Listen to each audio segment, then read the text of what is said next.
poslanske klopi so iste, ne? Recimo sedim drugje, kot sem prej. Kaj je drugače?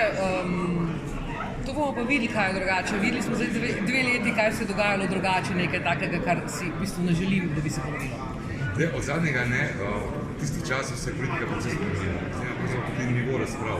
Kaj pričakujete? Nekakve zaveze so v dialogu, bo spoštljivo na dialogu? Ja, zavezali smo se temu in računamo, da bomo to sposobni. Številni izzivi vas čakajo, tudi poprava ukrepov, ki jih je sprejela vlada v teh delovnem mandatu. Pravzaprav, verjetno to pomeni delovno poletje.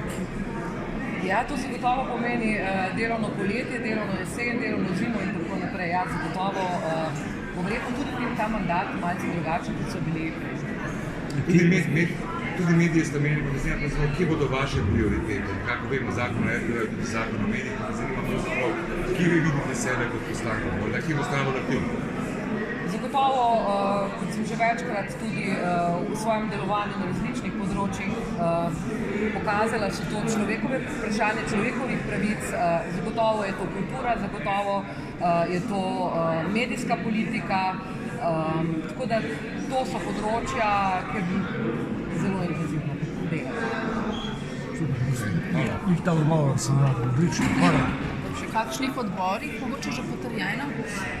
Odbori so zdaj tako ali tako začasni, seveda vsak od nas ima nekako, bom rekla, ene afinitete, v katerih odborih bi sodeloval in te svoje afinitete smo seveda v poslanski skupini že izrazili, tako da sodelovala bom v tistih odborih, v katerih sem pač prej rekla, da so področja, ki me zanimajo. Poleg tega morda še področje izobraževanja.